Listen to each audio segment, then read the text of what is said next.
दोस्तों, हर व्यक्ति के सफलता और असफलता का कारण होता है उसके सोचने का नज़रिया।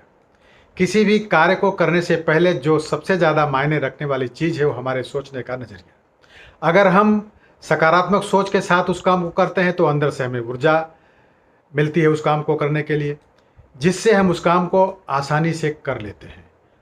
वहीं अगर हम नकारात्मक विचार लेकर उस काम को करने लगते हैं तो उस काम में फेल होने की संभावना बहुत ही ज़्यादा हो जाती है। दोस्तों, हर इंसान के अंदर दो प्रकार के नज़रिए होते हैं, एक सकारात्मक, दूसरा नकारात्मक। अब हर इंसान की तरक्की इस बात पर निर्भर करती है कि वो इंसान अपने काम को किस नज़रिए से अंजाम देने जा रहा है, सकारात्मक या नकारात्मक। कई ऐसे भी लोग होते हैं जिनके पास सब कुछ होते हुए भी अपने नकारात्मक नज़रिए के कारण जीवन में कभी खुश नहीं रहते। उन्हें हर समय दूसरों में कमियां ही नज़र आती हैं।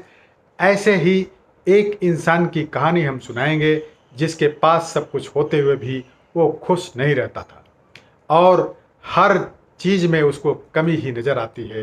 कहानी इस प्रकार है। एक गांव में एक जमींदार था जो कि बहुत धनी था। उसके पास बहुत सारी ज़मीनें थीं, हर सुख सुविधा उसके घर में मौजूद थी। बड़ी मेहनत करने के बाद उसने ये सब कुछ बनाया था। उस जमींदार का इकलौता बेटा था जिसका नाम मोहन था। मोहन को गांव में रहना पसंद नहीं था।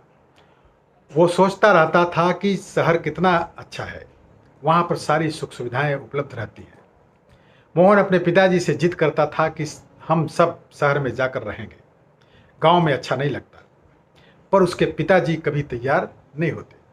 वे हमेशा कहते, बेटा ये गांव हमारा है, हमारे पूर्वज भी यहीं रहते थे, हम अपने इस गांव घर को छोड़कर यहाँ से क्यों जाएं। दोस्तों, कुछ साल बीत जाने के बाद मोहन के पिता की मृत्यु हो गई। पिता के जाने के बाद पिताजी का सारा काम धाम मोहन देखने लगा। फिर एक दिन मोहन ने विचार किया कि मैं अब इस गांव में नहीं रहूँगा, मुझे शहर में ही रहना है। मोहन को लगता था कि गांव एक जंगल की तरह है, दूर दूर तक बस खेत पहाड़ यही सब हैं यहाँ। इसलिए उसने अपने गांव के घर को बेचकर शहर में एक आलीशान बंगला लेने का फैसला किया। मोहन का एक दोस्त शहर में रियल एस्टेट की कंपनी में काम करता था। मोहन ने दूसरे ही दिन उसे फ़ोन किया और उससे कहा, यार मेरा ये गांव का घर बिकवा दे और मुझे शहर में एक अच्छा सा आलीशान मकान दिलवा दे। मोहन के दोस्त ने उससे कहा, भाई तू अपना ये पूर्वजों का घर क्यों बेचना चाहता है? अगर तुझे शहर में घर ही चाहिए तो ले ले, पर ये घर मत बेच। तब मोहन ने कहा, नहीं, मुझे अब यहाँ नहीं रहना है, यहाँ हमेशा बिजली चली जाती है, रास्ते भी कच्चे हैं, बरसात में कीचड़ हो जाता है, बगल में ही पहाड़ है, जब भी आंधी आती है तो वहाँ से धूल मिट्टी पेड़ों के पत्ते इन सब से पूरा आंगन भर जाता है, सफाई करने में बहुत दिक्कत होती है, अब मैं यहाँ नहीं रहना चाहता। उसका दोस्त बोला, ठीक है, मैं तुम्हारा घर बिकवा दूंगा। इतना कहकर उसने फ़ोन रख दिया। अगले दिन जब मोहन अखबार पढ़ने बैठा तो उसने अखबार में एक विज्ञापन देखा। उसमें लिखा था, शहर की भीड़ भाड़ वाली ज़िंदगी से दूर, पहाड़ों से घिरे हुए, प्रकृति की गोद में बने हुए इस सुंदर मकान को अपने सपनों का महल बनाएं। इस घर को खरीदने के नीचे दिए हुए नंबर पर संपर्क करें। तो मोहन को वो विज्ञापन बहुत पसंद आया।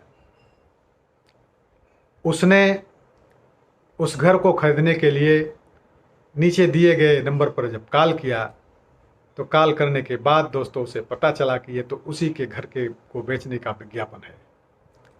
इसके बाद मोहन को समझ में आया कि वो अपनी खुशियां बाहर ढूंढ रहा था, जबकि उसकी खुशी तो उसके पास ही थी।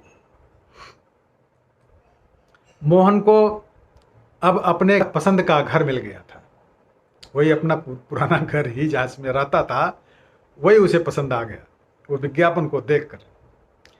अब उसे कोई परेशानी नहीं होती थी, ना ही वहाँ के रास्तों से, ना किसी और चीज़ से। अब वो आराम से वहाँ रहने लगा और शहर में रहने का विचार अपने दिमाग से निकाल दिया। तो दोस्तों, इस कहानी को पढ़ने के बाद हमें ये सीख मिलती है कि बहुत सारे लोग भी मोहन की तरह ही सोचते हैं। उन्हें अपनी ज़िंदगी से कई प्रकार की शिकायतें होती हैं, जैसे कि मेरा घर अच्छा नहीं है, मेरी नौकरी ठीक नहीं है, मेरी शक्ल ठीक नहीं है, मेरे कपड़े ठीक नहीं हैं, आदि आदि। पर क्या ऐसा सच में होता है? दोस्तों, कभी दूसरों की नज़र से भी अपनी ज़िंदगी को देखना चाहिए। जब आप दूसरों की नज़र से अपनी ज़िंदगी को देखेंगे तो आपको पता चलेगा कि आपका जीवन दूसरों से बहुत अच्छा है। दोस्तों, ये कहानी सोचने का नज़रिया, इसका शीर्षक सोचने का नज़रिया है। कैसी लगी आप कमेंट्स में अवश्य लिखिएगा। वीडियो को ध्यान से देखने के लिए बहुत बहुत धन्यवाद।